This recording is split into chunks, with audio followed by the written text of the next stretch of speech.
ผู้ฟังกำลังให้เกียรติรับฟังสถานีวิทยุเจียงใหม่มหานคร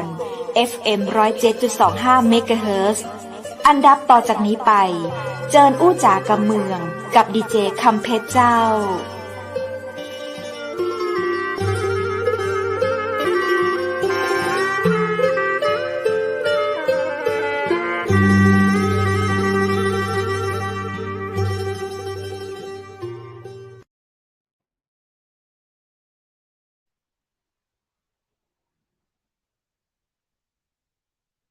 สวัสดีเจ้าสวัสดีคุณผู้ชมที่ฮักและกระตึงหาจัดนักเนาะเจ้ายินดีต้อนรับเข้าสู่รายการอู้จากกำเมืองตังเจียงใหม่มหานครแพร่ภาพออกอากาศรายการสดจากอาคารวังสิงห์คำอำเภอเมืองจังหวัดเชียงใหม่เจ้าคุณผู้ชมและคุณผู้ฟังเจ้าเมื่อแรงเมื่อค่ำมาปะกับข้าเจ้าดีเจคำเพชรเจนเกยนะเจ้ามาอู้มาจากกำเมืองด้วยกันเจ้าวันนี้เฮาปะกันวันศุกร์ที่10มีนาคม2566เจ้าวันเวลาก็ผ่านไปเว้ยขนาดเลยเนาะเผลอกำเดียววันจันทร์เผลอแหมกำวันศุกร์น่ะวันศุกร์ละเจ้าจะได้วันนี้ก็ขอให้มีความสุขหนักๆเน้อดูแลรักษาสุขภาพกันตัวยเนาะ ช่วงนี้จะมีในเรื่องของควันไฟอากาศมันแล้งเจ้าดูแลรักษาสุขภาพกันเป็นพิเศษหน่อยด้วยรักและเป็นห่วงเป็นใยจากหมู่เฮาเจ้าเจียงใหม่มหานครเจ้าคุณผู้ชมและคุณผู้ฟังเจ้าวันนี้นอกจากจะปีกับปากับข้าเจ้าดีเจคำเพชรมาอู้จากกำเมืองไปกันแล้วนั้นทางเจียงใหม่มหานครเฮาเจ้าได้มีโอกาสต้อนรับกรรมการผู้จัดการโรงแรม สมายล้านนาเจียงใหม่เจ้าซึ่งท่านเคยมาอู้จ๋ากับเฮาเมื่อปีที่แล้วละเนาะปี2ปีละวันนี้เจ้าท่านจะมา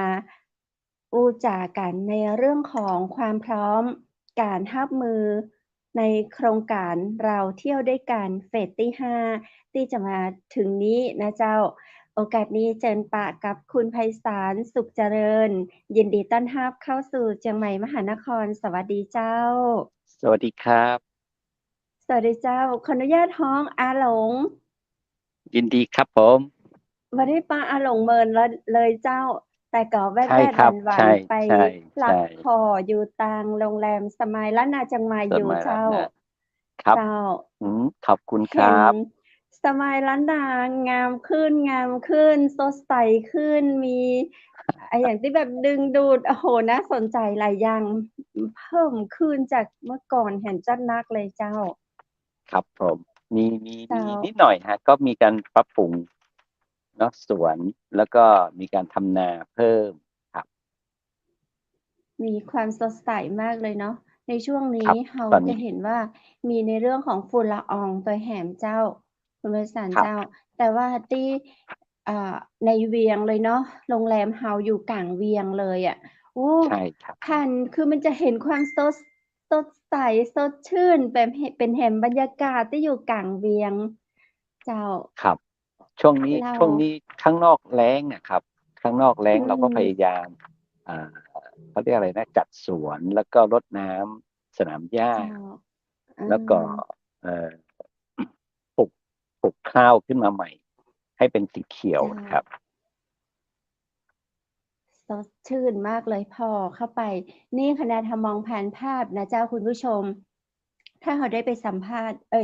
สุภาพถ้าเราได้ไปสัมผัสบรรยากาศแต๊ๆเลยเนาะที่กลางเวียงเชียงใหม่อยู่ตรงข้ามกับสวนบวกหาดหลายคนจะถามเนาะอยู่ตรงข้ามกับครับสวนบวกหาดอยู่เลยโรงพยาบาลสวนปรุงไว้หน่อยหนึ่งเนาะเส้นเดียวกันเจ้าคท่านรับใดที่ผมสนใจอยากจะแวะไปบ่ยากเลยเจ้าเนาะกลางเวียงเชียงใหม่หั้นไปสูดอากาศ ดีๆเจ้ามีคนถามว่าบ่ได้พักคืออยู่เชียงใหม่เข้าไปแอวได้ก็เจ้า ได้ครับเรามีร้านกาแฟอยู่ข้างหน้ากาแฟโรงแรมอยู่แล้วใช่ครับเจ้าครับเนาะแล้วก็ไปนั่งเปิดเปิดชิลเปิดๆให้คนที่เดินทางผ่านไปมาหรือทุกคนที่แวะเข้ามาที่โรงแรมเราสามารถเข้าไปนั่งดื่มกาแฟแล้วก็นั่งสบายๆตรงดูธรรมชาติของเราที่เป็นทุ่งนานะครับแล้วก็เดินชมโรงแรมก็ยินดีนะครับเจ้าเรามีการ ปรับปรุงอย่างใดพ้องอะเจ้าลองแนะนก็หลักๆเราก็อ๋อมีสวนที่เราดูแลอยู่นะครับก็เป็นทุ่งนาขั้นบันไดเราก็พยายามให้มีการปลูกข้าวหมุนเวียนตลอดทั้งปีนะครับส่วนต้นไม้ที่เราลงไว้ตอนนี้เข้าหน้าแล้งก็ผลัดใบเหมือนกันโดยเฉเจ้าพาะต้นโดดดอกต้นกระโดนที่เขาเรียกทางอีสานเรียกกระโดนเนาะ อ่าหอ๋รือคนทั่วไปอก็เรียกกระโดนเนี่ยแหละแต่เพียงแต่ว่าของเราจะมีต้นใหญ่ต้นใหญ่ช่วงนี้ก็ออกดอกแล้วก็จะร่วงลงที่พื้นออกเป็นสีชมพูสวยช่วงนี้นะครับอ๋อเรามีเจ้าลำธารครับผมอ่าก็จะสดชื่นไปอีกแบบหนึ่งแล้วก็เราก็พยายามทำหมอกนะฮะหมอกละไอหมอกเปิดให้ทั้งอืวันมนะตั้งแต่อื10 โมงมเช้าช่วง10 โมงจนถึงตอนบ่ายๆสัก4 โมง5 โมงอย่างเงี้ยครับอืมเออเจ้า ขอพิกัดอ๋อเดี๋ยวจะส่งให้นะเจ้าท่านใดที่ตักมาตังไปตังไลน์เนาะก็เดี๋ยวจะส่งพิกัดให้เจ้าตอนนี้ครับเรามาฟังตังผู้จัดการโรงแรมเจ้าแนะนำในเรื่องของการเข้าพักเจ้าคนการเข้าการเข้าพักนี้พักเจ้าวันนี้ก็เป็นข่าวที่เอ่อที่แจ้งมาว่าเราเที่ยวด้วยกันเฟส 5เต็มแล้วนะคะอ๋อเจ้าการจองสิทธิ์ในการเอ่อเที่ยวด้วยกันที่รัฐบาลจัดให้40-60นะฮะก็คือรัฐบาลจะจ่ายค่าห้องให้40%อืคนที่จองมเนี่ยเสียแค่60%ตอนนี้เจ้าเอ่เมื่อกี้ตอน11 โมงหรือเที่ยงเห็นประกาศออกมาว่า560,000กว่าสิทธิ์เต็มแล้วนะครับ อืก็เลยทำให้มโรงแรมเราคึกคักไป3 วันเหมือนกันเขาเปิดวันที่7นะเจ้า ฮะวันที่7แล้ววันที่8วันที่9โอ้ยวุ่นวายเหมือนกันนะฮะก็คือเป็นการท่องเที่ยวที่เจ้าสนับสนุนให้คนไทยเที่ยวไทยนะฮะแล้วก็เจ้าได้ใช้สิทธิ์ในการลดค่าห้องแล้วก็ได้เงินอุดหนุนในช่วงระหว่างวันอีก600 บาทนะครับอืที่เข้ามาพักในจังหวัดมที่เราไปเที่ยวคนไทยไปเที่ยวด้วยกันเนี่ย เจ้าก็เป็นสิ่งที่ทำให้คุ้มอ่าการหมุนเวียนของเงินนะครับที่เกิดขึ้นเอ่อเป็นการส่งเสริมที่ผมเห็นแล้วได้ผลที่สุดแล้วนะฮะตั้งแต่ที่เห็นการทำกิจกรรมตัวเราเที่ยวด้วยกันตั้งแต่เฟสที่ 1เฟสที่ 2เฟสที่ 3เฟสที่ 4เฟสที่ 5เพราะว่าจะทำให้เราได้รับเอ่อเม็ดเงินนะฮะที่จองเข้ามาก่อน ก็คือคนอืที่จองแล้วเนี่ยมเขาต้องโอน60%อืเข้าโรงแรมมแล้วอีกเจ้า40%ก็คือวันที่เช็คอินเสร็จเจ้าแล้วก็ทำตามที่กำหนดไว้ว่าต้องถ่ายรูปต้องอะไรต่างๆแล้วเราก็ทำเรื่องส่งเข้าไปในโครงการเราเที่ยวด้วยกันเขาก็จะโอนเงินกลับเข้ามาให้ที่โรงแรมอีกรอบหนึ่งนะครับอื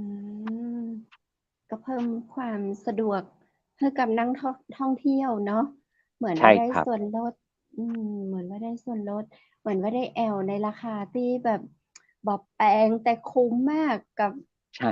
สมัยล้านนาที่จัดให้ก็แสดงว่าในช่วงในช่วงที่เปิ้นจองมา2-3วันนี้เปิ้นจะเข้าภาคก่อนเดือนพฤษภาคมแม่นก็เจ้าต้องไม่เกินวันที่30เมษายนนะครับอ๋อ30เมเมษา ษาพฤษภาคมคือหมดเขตแล้วที่จะใช่ใช่เจ้าที่จะเข้าที่จองพักนะครับเจ้าก็คือห้างวันที่ก็คือคืนวันที่29ก็คือต้องเช็คเอาท์วันที่30เมษาอ๋อมันจะเป็นเจ้าช่วงเวลานี้นะฮะแล้วก็ครั้งนี้ก็คือจองล่วงหน้า3 วันก็คือเจ้าเราต้องแจ้งล่วงหน้าจองมา3 วันเราถึงจะเข้าพักอ่าได้นะครับอืม เจ้าอาหลงเจ้าก็คือคนที่จะเข้าไปในเฟส5เราเที่ยวด้วยกันนี้ก็ต้องมีการจองมาที่โรงแรมก่อนแล้วแม่นก็เจ้าใช่ใช่ใช่ต้องไม่ใช่คือเขามีสิทธิ์เขาต้องไปจองสิทธิ์ก่อน จอ๋อองสิทธิ์ก็คือเจ้าคนหนึ่งจะได้ห้าห้องก็คือ50ในการต่อหนึ่งหมายเลขในการจออืงสิทธิ์มอ่าถ้าหากว่าเขาเริ่มเปิดตั้งแต่วันที่ 7ถ้าเขาเช็คถ้าเขาจองว่าอีก3 วันเขาจะมาพักที่โรงแรมสมัยล้านนาเราก็คือมาวันเนี้ยวันที่10เจ้าอ่าเขาก็ต้องจองวันที่7หรือเขาจองวันที่7แล้วเขาจะไปพักเดือนเมษาก็ได้นะครับอืมแต่ก็ก็คืออคือถ้าย่างน้อย เต็มเจ้าเจนเจ้าถ้าเต็มใช่เต็มตอนนี้ก็คือเต็มไปแล้วทุกคนก็จองสิทธิ์ไปแล้วนะฮะอ๋อคนที่จะจองสิทธิ์ต่อไปนี่ก็คือหมดแล้วไม่มีแล้วนะอืฮะในมโครงการมันเต็มโรงแรมเราก็รับไม่ได้เหมือนกันก็คือทุกคนในโครงการนี้ก็คือไม่มีสิทธิ์ได้ห้องแล้วนอกอืจากกลุ่มที่จองไปมแล้วนะครับอ๋อโชคดีเลยเอครับอครับถ้าสมมุติว่าวันนี้เพชรเข้าไปสมัครที่เฟสห้าไว้แล้วทีนี้เพชรมีสิทธิ์เพชรจองสิทธิ์ไว้แต่ยังไม่ได้จองไปตังโรงแรมเตื้อก็คือหมดสิทธิ์เลยหมดมีแล้วหมดอ๋อมีแล้วใช่ เจ้าถ้าอ๋อยังไม่มีใครยังไม่ได้จองก็คือวันนี้ก็คือไม่มีสิทธิ์แล้วเพราะว่าห้องมันอืถูกใช้มหมดแล้วอะครับอืในโครงการห้องของเราก็ถูกเที่ยวด้วยกันจองเฟสห้าก็สิทธิ์ก็เต็มแล้วด้วยเนาะโอ้ใช่น่าเสียดายใช่เจ้าใช่ใช่อืมขอไม่ใช่แสดงความว่าโรงแรยินดีมสมัยด้วยล้านนาเต็มนะฮะเจ้าก็คือสิทธิ์ของเจ้าเราเที่ยวด้วยกันเต็มสิทธิ์เจ้าครับผมเจ้า อ่าแต่ว่าถ้าคนที่จะมาแอลมาเที่ยวโดยไม่ได้ใช้สิทธิ์เที่ยวด้วยกันนี้ก็สามารถจองไปที่สมัยล้านนาได้มันก็เจ้าใช่ครับใช่ครับอืมเจ้าห้องพักเขามีกี่ห้องอ่ะเจ้าตอนนี้ที่โรงแรมสมัยล้านนามี63ห้องนะครับ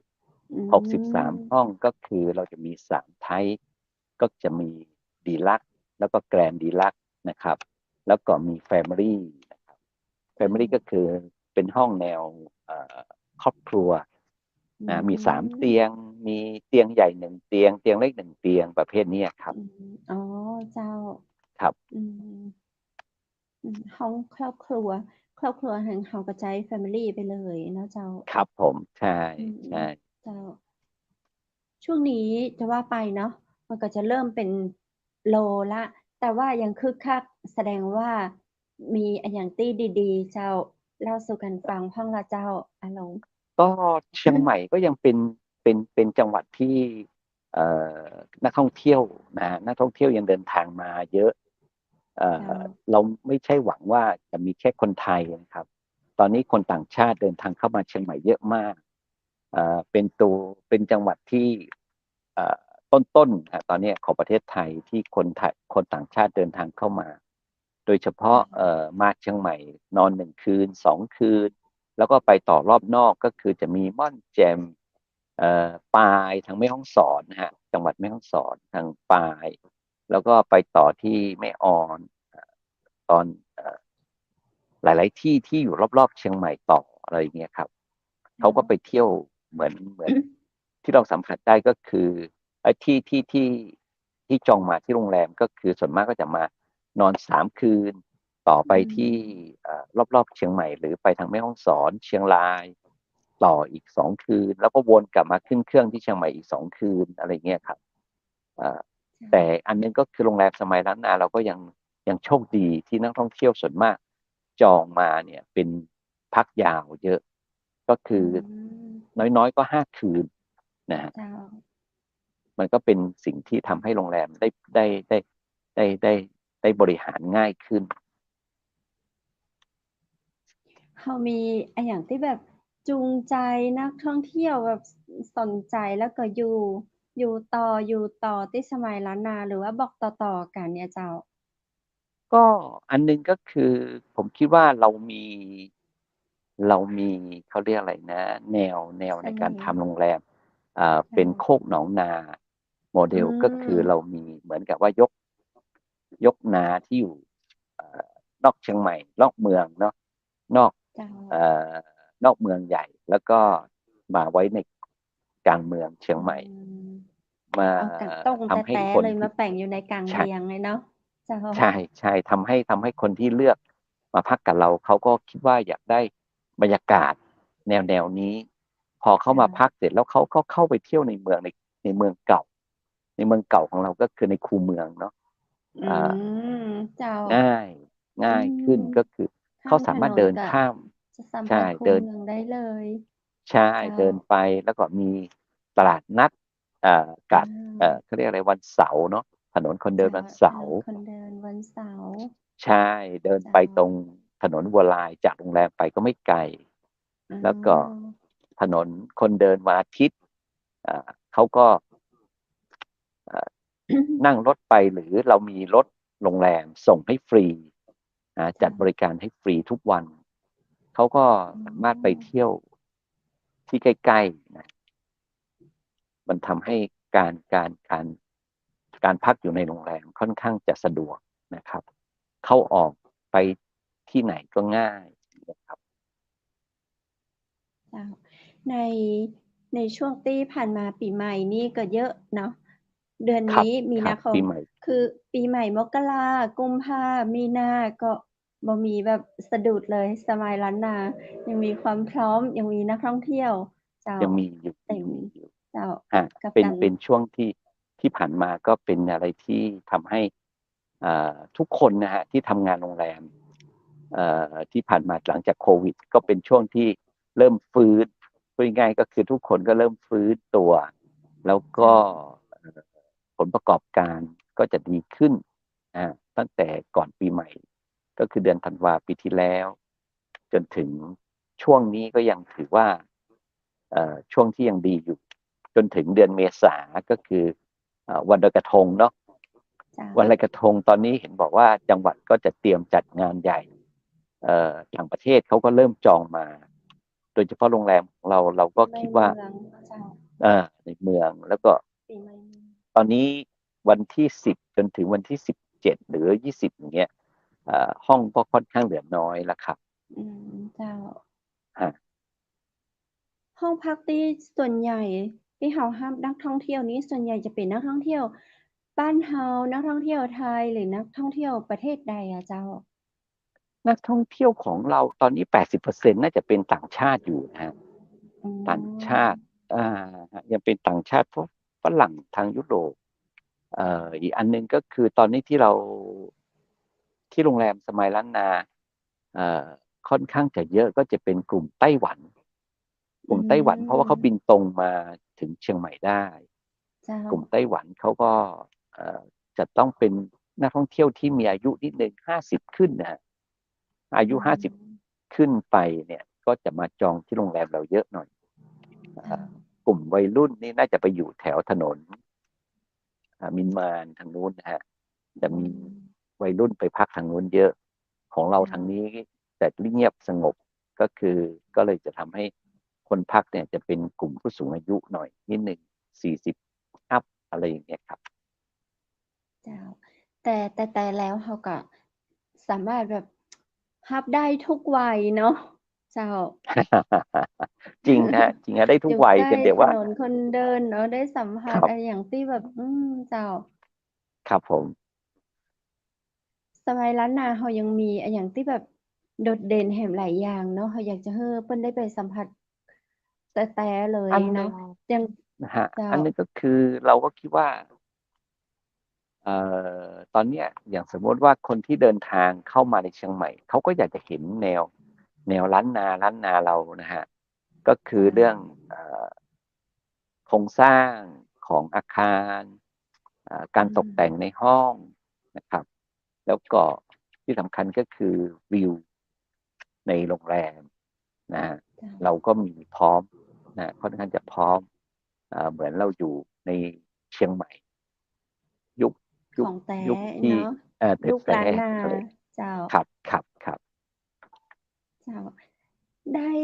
สถาปนิกหรือว่าเราออกแบบเองเจ้าอะหลวงเจ้าเรามีใช้สถาปนิกอยู่แล้วครับสถาปนิกเจ้าชื่อโอเล่นะฮะโอเล่อืเพิ่นมจะออกแบบแนวล้านนาเราเนี่ยเขาเจ้าจะมีแนวในการออกแบบค่อนข้างจะเป็นเอกลักษณ์ของเขาอยู่กันนะ เจ้าแล้วก็แลนด์สเคปที่เราใช้ที่เขามาทำให้เราก็คือชื่อคุณวรวุฒิแก้วสุขนะฮะก็เป็นนักอืแลนด์สเคปที่มออกแบบเอ่อตกแต่งโรงแรมแล้วก็อืบ้านใมหญ่ๆเยอะนะฮะ โรงแรมทางภาคใต้ก็หลายโรงแรมในกรุงเทพ อืม พัทยาแล้วก็เชียงใหม่ครับ เจ้าถือว่าได้มืออาชีพมาช่วยเนาะเจ้า ก็ต้องมีส่วนนะฮะมีส่วนนิดนึงเพราะว่าเราอยากได้ในส่วนที่คิดว่าโรงแรมเราอยากออกมาในรูปแบบไหน เราก็แจ้งเขาบอกเขาแล้วก็คนที่ออกแบบเนี่ยเขาก็จะมาออกแบบเสร็จแล้วเรามาถามแล้วมาคุยกันเสร็จแล้วก็ตกลงอ่าถึงจะทำมันจะทำให้การทำงานง่ายนะครับ เจ้าเปิงใจเลยเนาะเจ้าครับผม นอกจากนี้แล้วนะเจ้าก็ยังทราบข่าวว่าในความพิเศษของสมัยล้านนาคือกรรมการผู้จัดการอย่างอาหลงหรือว่าคุณไพศาลสุขเจริญก็มาต้อนรับมาดูแลมาบริการเจ้าลูกค้าที่โรงแรมตัวแหมมะกะเจ้า ก็เพราะว่าอะไรเพราะว่าตอนนี้คือกลายเป็นว่าเราต้องมาดูแลเองนะค เจ้า รับ ต้องมาดูแลเองแล้วก็การบริหารจัดการทั้งหมดนะครับทำให้คล่องตัวมากกว่า เพราะว่าบางอย่างอาจจะต้องรีบ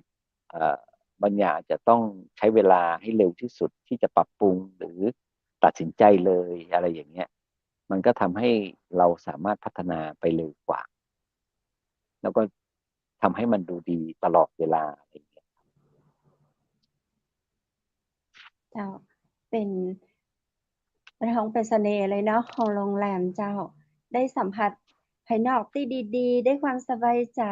ในเจ้าของโรงแรมมาดูแลแฮมต่างหากโอ้โฮเจ้าครับ ถึงว่าในการจับจองมาแทบจะบ่ว่างจะใดก็ต้องจองกันล่วงหน้าเนาะ จองเจ้าล่วงหน้านิดหนึ่งจองล่วงหน้า เจ้าอาหลงมีหยังแบบอยากจะเล่าสู่กันฟังในเรื่องของงานบริการที่สัมผัสเจออย่างเงี้ยเจ้าในความประทับใจการบลูกค้าริการอย่างเงี้ยเจ้าประทับใจของลูกค้าของเราคิดว่า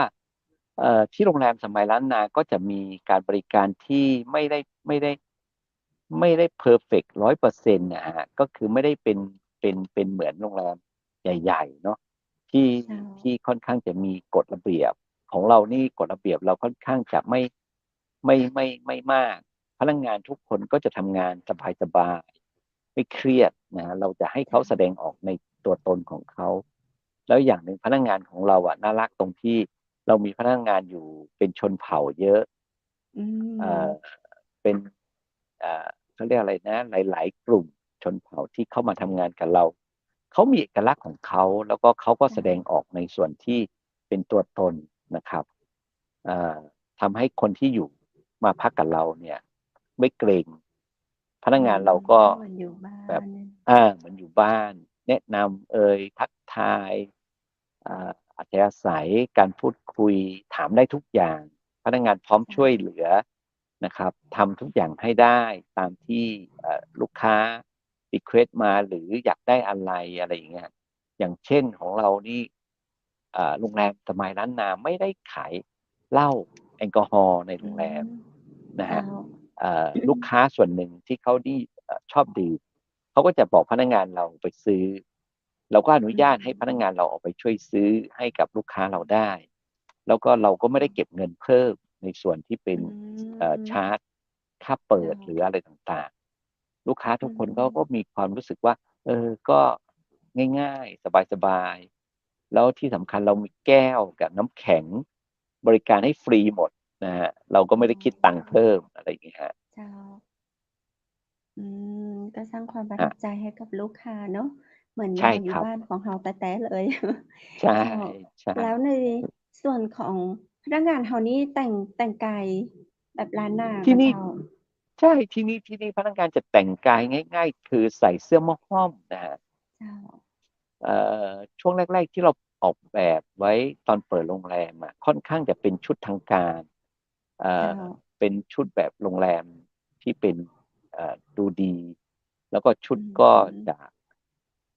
ใส่แล้วจะต้องแบบเต็งตรงๆเก่งๆแต่พอเราเปลี่ยนหลังจากตอนโควิดนะฮะตอนเกิดโควิดพนักงานใส่ชุดอย่างนั้นเนี่ยมันทำให้เอ่อทำงานไม่ค่อยสะดวก เราอืก็เลยเปลี่ยนมใหม่เป็นใช้เสื้อหม้อห้อมธรรมดาเลย แล้วมาปักโลโก้ของโรงแรมสมัยล้านนาแล้วก็อืมหาอะไรผ้าขาวม้าเนาะผู้ชายหาเจ้าผ้าขาวม้าให้คนละผืนแล้วก็เจ้ามัดไว้แล้วจนอ๋ถึงทุกวันนี้เราอก็ยังใช้อยู่พนักงานเจ้าอย่างเช่นช่วงที่เราดำนาเราต้องปลูกข้าวเองเอ่พนักงานก็แค่ถอดรองเท้าเอากางเกงลงขึ้น นาได้เลย ขึ้นหัวเข่าก็ลงนาดำนากับแขกที่บางพักกับเราอืเอ่มก็ง่าคือลูกยๆแล้วค้าทุกคนนักท่องเที่ยวที่มาเกาะดำนาตัวยใช่ใช่เจ้าใช่อ๋อมาดำนา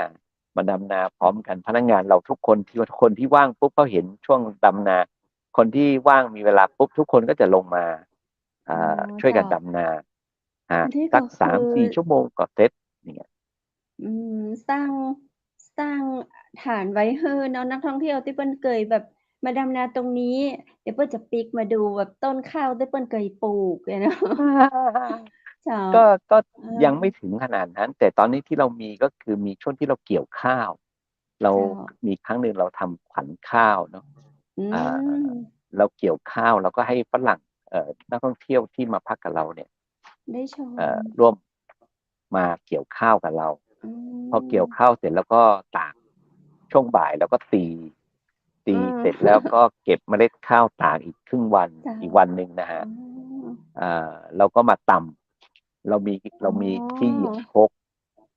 กกระเดื่องที่เขาเรียกมองกันนะฮะเออหม่เจ้าองก็มีใช้มือก็ได้ใช้ขาก็อืได้เหยียบมเราก็มีอยู่ที่กลางเจ้าโรงแรมอืฝรั่งกลุ่มมนี้เขาก็เหมือนกับว่าเราคุยให้เขาฟังก่อนแล้วบอกเขาแล้วเขาก็จะมาร่วมแล้วเขาก็เจ้าจะมาตำมาเขาก็สงสัยก็บอกทำไมเวลาครกที่เราตำลงไปหรือครกกระเดื่องที่เราเหยียบกระแทกลงไป ทำไมเม็ดข้าวมันไม่ละเอียดเป็นผงหมดเออเขาบอกใช่มันก็ใช่มันก็แค่เปลือกข้าวแตกหลุออกดออกแล้วก็เม็ดข้าวก็ยังเป็นเม็ดอยู่เขาสงเจ้าสัยมากเขาบอกว่าอะเขาสงสัยอย่างฝรั่งเนี่ยเขาจะมีความรู้สึกว่าอะไรที่กระแทกแรงๆมันก็น่าจะมันทำให้เม็ดจะเละข้าวมันเป็นมันผงจะแตกใช่มันจะแตกอันนี้ก็มีเปอร์เซ็นต์แตกเออแต่น้อยเขาบอกเออแล้วก็สอนเขาฝัดเจ้าฝัดไอ้เปลือกข้าวออก เจ้าพอฝัดเสร็จเขาเห็นเม็ดข้าวเขาก็ดีใจเราก็ใส่อ๋ถุงให้เขาถุงอเล็กๆถุงหนึ่งเออแล้วที่ไว้สำคัญพกก็คืออ่าอีกวันหนึ่งเราตอนเช้าเราก็ทำเป็นข้าวต้ม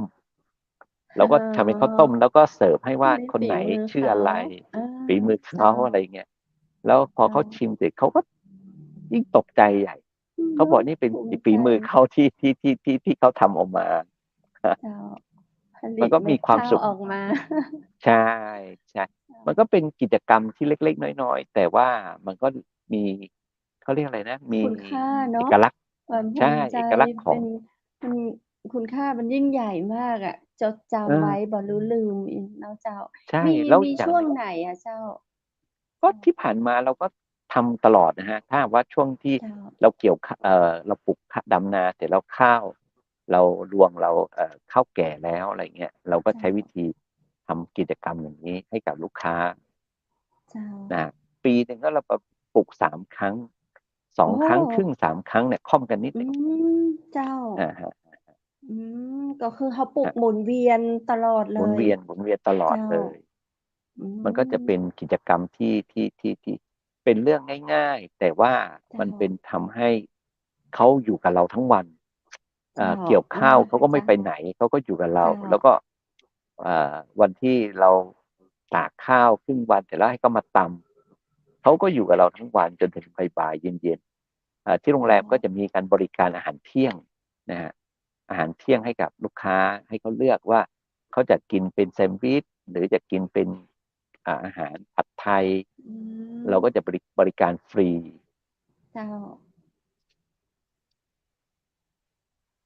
ข้าวครับผมไทยๆฝีมือของนักท่องเที่ยวเองเลยเนาะได้สัมผัสได้ปลูกข้าวได้เกี่ยวข้าวได้เอาข้าวมาหุงต้มที่สำใช่คัญได้ใช่ตำข้าวต่ำนี่หาชมยากมากๆแล้วนะเจ้าวันนี้ครับเนาะพอยังมีโอครับกาสได้ไปร่วมตำข้าวตัวแหมเจ้ายินดีครับผม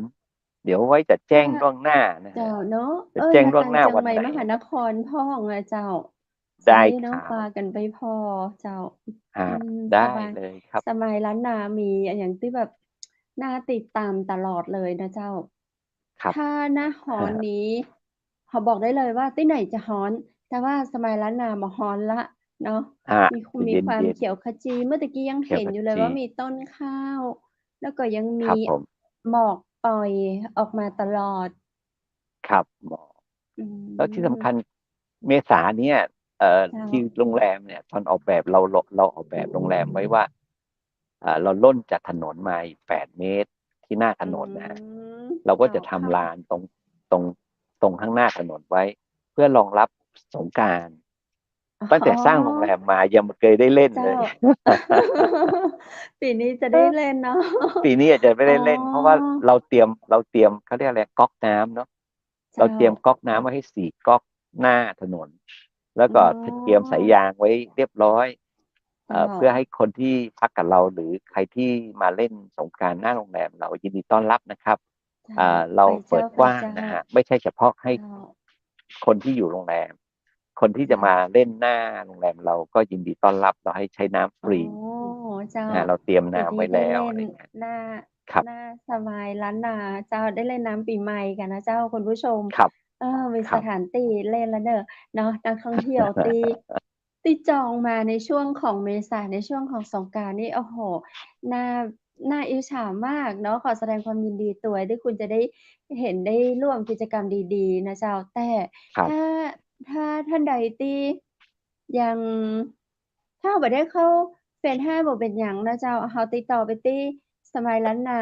แบบส่วนตัวเราก็ได้เนาะ เราก็ ครั จ บผม เจ้า ค เราก็จ่า เรา ยเองก็ มี ได้ พื้นที่ เจ้า เรามีพื้นที่ แล้วก็อาจจะตั้งเต็นท์ แล้วก็มี อืบริกาม รน้ำดื่มฟรีนะครับ เจ้า แล้วก็อาจจะมีขนมที่เราทำเองมาแจก เช่น เราจะมีกล้วยทอด จะมี ขนมอะไรเล็ก ๆ น้อย ๆ นะครับ อย่างที่กินแล้วเย็น ๆ ก็จะมี อ่า น้ำแข็งใสที่เขาเรียกกันนะครั อ๋ บ อ สมัยเด็ก เจ้า ๆ ที่เราไปไหนมันร้อน ๆ ต้องกินน้ำแข็งใส เราก็จะเตรียมแจก ใช่ อยู่หน้าโรงแรม อ๋อ ให้ฟรีนะครับ โอ้โฮ มีแจกฟรีด้วย อ๋อ นคึรกับว่าผม ทำบริการ โอ้โฮ โอ้โฮ ใจใหญ่มาก ทำฟรีแถมด้วย แจกฟรีแถม ครับ ด้วยนะเจ้า ครับ ใครผ่านไปผ่านมาเราก็ให้ทานฟรีหมดนะครับ เจ้า เราไม่ได้เจาะจง อื ว่าเฉพาะโร ม งแรม อืม ก็คือ ครับ ช่วง ผม เทศกาลปีใหม่เนาะ เม ค ษา เนื่องจากวันที่ กลางเดือน 13, 14, 15 3 วันเนี่ยครับ 14-15 เจ้า จองไว้นะเจ้าคุณผู้ชมเนาะ อย่าไปปะครับ กันที่หน้าโรงแรมสมายล้านนา ไปรดน้ำปีใหม่กัน แต่ครับ ต้อง ยิน ใส่ ดีต้อนรับเผด้้าอ พื้นเมืองด้วยเนาะ จะได้ อา เปิ่ง ค เล่ รับ นนผ้ม ำปีใหม่เมืองเจ้า อา ๆ ๆ นี่กิจกรรมในช่วงของเดือนเมษายน แล้วเรามีกิจกรรมอะหยังแหมก็เจ้า? ถ้าเดือนเมษาน่าจะมีแค่สงกรานต์แล้วนะครับ เจ้า แล้วก็ เอ่อ อย่างอื่น กิจกรรมอย่างอื่นก็คงจะไม่มีแล้วครับผม ทจี่าก ผ่าเนมมาษา เราก็มี เขาก็ งาน จะ ไม้ เป็น ดอกเนาะ อ๋อ เดือน เจ้า กุมภามีไม้ดอก เจที่้า ผ่านมาโรงแรมก็โชคดี อยู่ เขาตร จัด ข้งาาน ม ไม้ดอกอยู่ตรงข้าม เจ้า โรงแรมก็เต็มทุกวันนะค อื รับ ม ช่วงนั้นก็เต็มเจ้า ทุกวัน ครับ อืม ก็เดินข้ามถนนได้เที่ยวงานไม้ดอกแล้วเนาะ ใเชม่ ษามีเล่นน้ำปีใหม่ ถ้าพฤษภานี่จะเป็น มี เริ่มฝนแล้วเนาะเจ้า เริ่มฝน รอบ ครับ เจ้า แต่ตอนนี้ รอบ พฤษภาของเรานี่เราก็ยังมีคนเริ่มจองมาอีกกลุ่มหนึ่ง ก็คือกลุ่มที่อยู่ทางตะวันออกกลาง พวกอิสราเอลก็มีนะอืครับ แล้วก็ตะวันออกม กลาง เจ้า เขาบอกว่าประเทศเขาแล้ง เขาชอ๋อ อบฤดมาูหน้าฝฝน น ต้นฝพฤน ษภเจ้า า มิอืม ถุนา ชุ่มกร ชื้กฎา น ทางนู้นน่ะครับ เจเขา้จะเห็า น ของเราฝนตก อืที่ผ่านม มา ปีที่แล้วที่ผ่านมานี่ตกใจเหมือนกัน เจ้า ฝนตกหนัก ๆ เข้า กลายเป็นว่าแขกที่พักกับเรา เขาก็ใส่ไป กางเตกากงฝนเลตัวเดี่ยว น แล้วเขาก็เดินลงมาในห้อง ลงมาที่ตึก แล้วเขาก็เดินตากฝนเล่น แล้วก็ไปยืนเล่นอยู่แถวสระว่ายน้ำ เจ้า เราก็ตกใจว่า เอ๊ะ แปลกเนาะ อ๋อ พอถามเขา เขาบอกว่าประเทศเขาเนี่ยมันแล้งนะครับ เจ้า เห็นแต่ทะเลทราย อืเขาม มาเสร็จเขาบอกฝนตกแล้วรู้สึกเย็นชื่นใจดี มันก็แปลก เจ้า ดี อ๋อ ก็จะจองมาในช่วงพฤษภา โอ้โฮ สมาย สบายล้านนาของอาหลงคุณไพศาลสุขเจริญนี้ทำงานได้แบบคล่องตัวแต๊ะๆเลยเนาะคล่องตัวคได้รับผมตลอดทั้งปี เพราะเรามีกิครับจกรรมดีๆให้เพิ่นได้สัมผัสตัวนั่นเองเนาะเจ้า ใช่ใช่ใช่ แล้วก็มีน้ำวนไหลเวียนตลอดตัวไหลอยู่ที่บนเจ้า เราจะใช้ปั๊มนะฮะสูบขึ้นไปแล้วก็ทำเป็นเหมือนกับตาน้ำผุดออกมาแล้วทำให้น้ำวนไหลลงมาอีกอืทีหนึ่งมเหมือนคลอเจ้างไส้ไก่ที่เขาเรียกกันนะฮะอ๋อที่เป็นโคกหนองเจ้านาโมเดลเนี่ยแล้วมีป่าสไตล์ของตัคลองวก็เจ้าไส้ไก่มีเลี้ยงปลาด้วยฮะอืมันจะมีปลามนิลปลาตะเพียนแล้วก็อืที่สำคัญตอนนี้เรามมีปลาหมอเยอะนะ เจ้าอืมมีเลี้ยงปลา มีเลี้ยงสัตว์อย่างอื่นแหมก็เจ้าไม่มีแล้วครับล่าสัตว์อย่างอื่นก็ไม่มีมีแต่นกที่มาเองอือย่างเช่นนกมเขานกอาเขากับนกอะไรนกเยอะอยู่หลายชนิดที่โรงแรมจะเยอะเจ้ามาก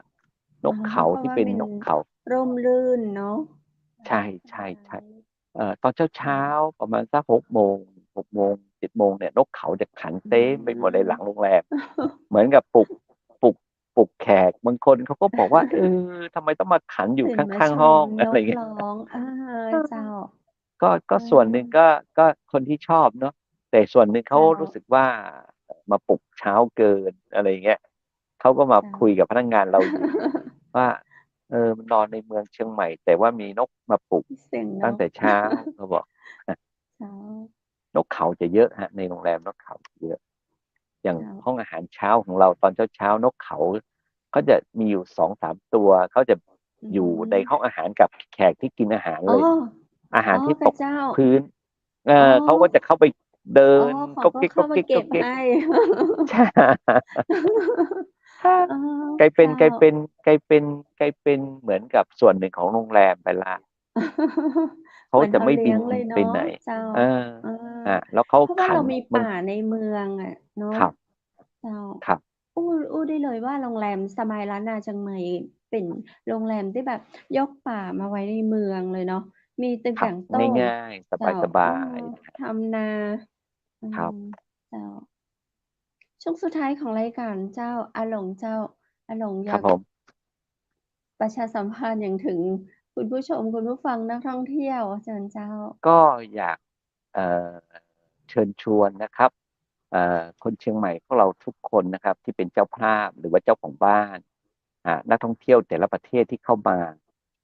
พวกเราก็พยายามดูแลนะครับดูแลแล้วก็ต้อนรับให้การต้อนรับด้วยจิตมิตรไมตรีที่ดีครับเพราะว่ามันเป็นสิ่งที่เอ่อนำมาซึ่งเอ่อ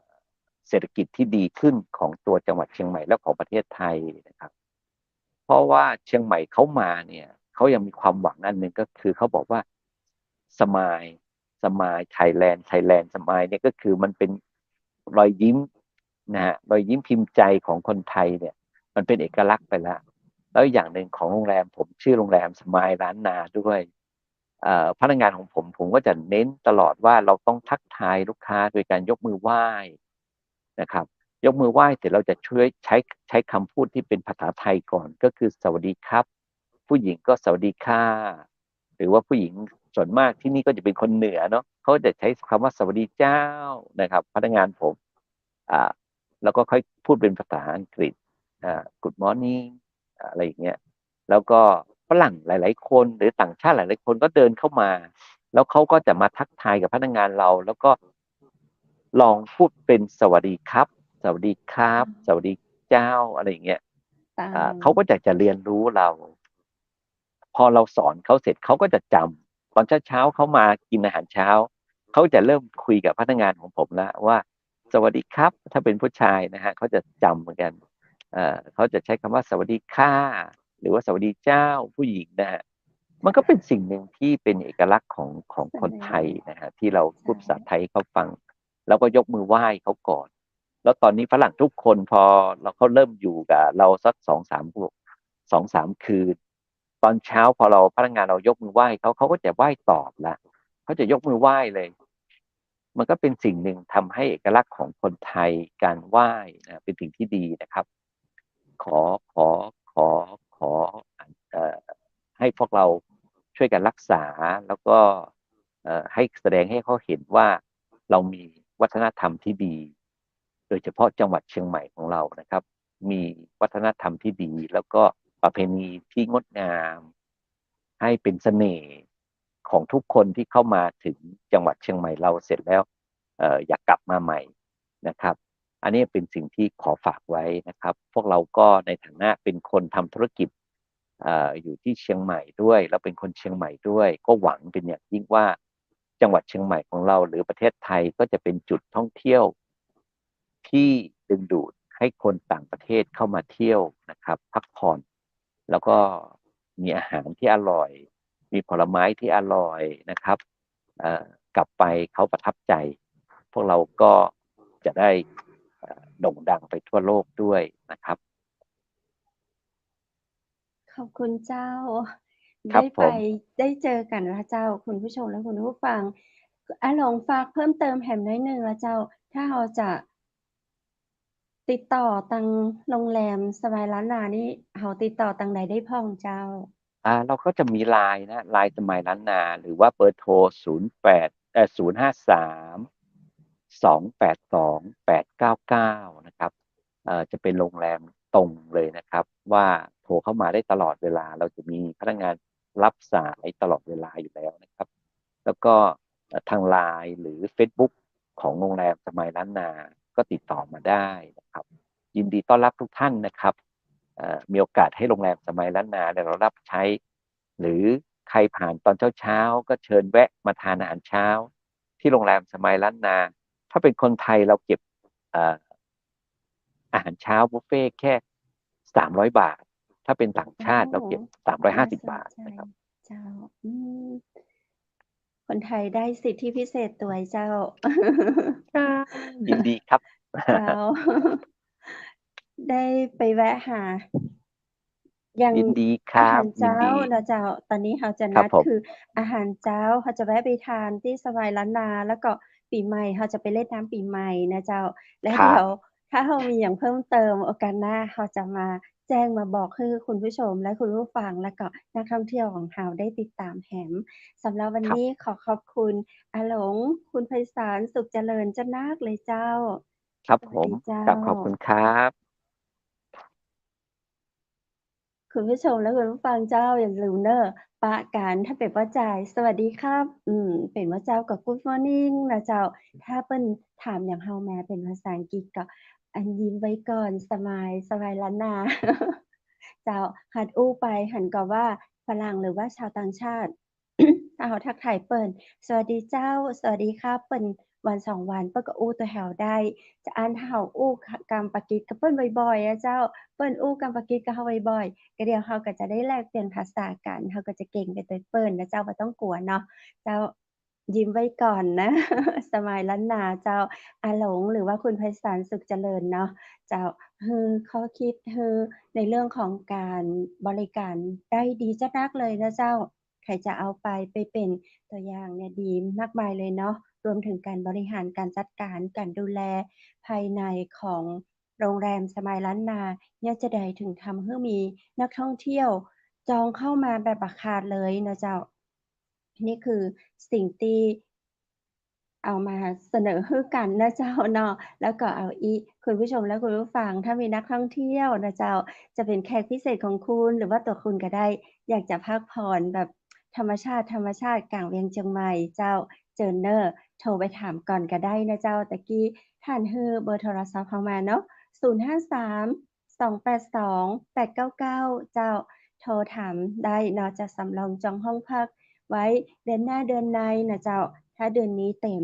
ก็เอาไว้เดือนหน้าเดือนในนะเจ้าหรือว่าปีใหม่อย่างที่บอกว่าเปิ้นจะเปิดร้านให้เราไปเล่นน้ำปีใหม่ฟรีไปปะกันนะเจ้าเนาะ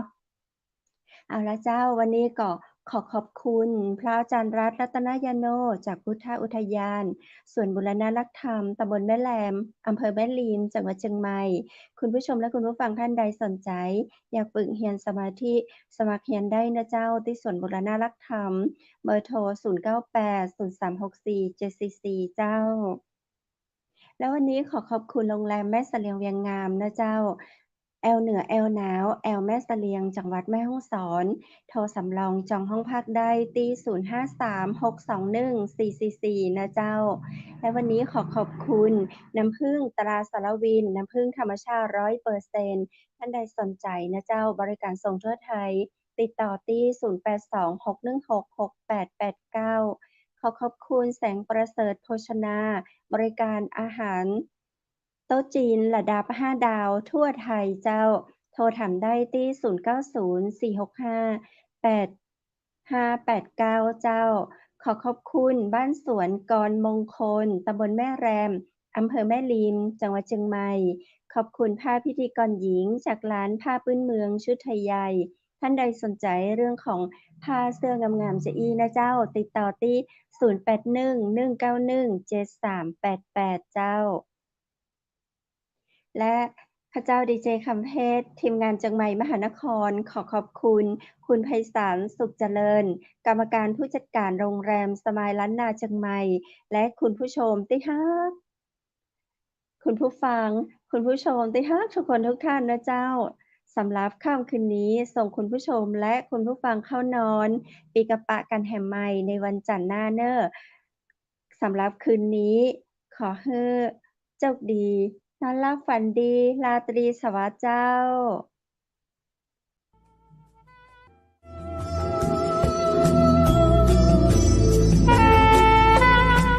ดอยสุเทพเป็นสี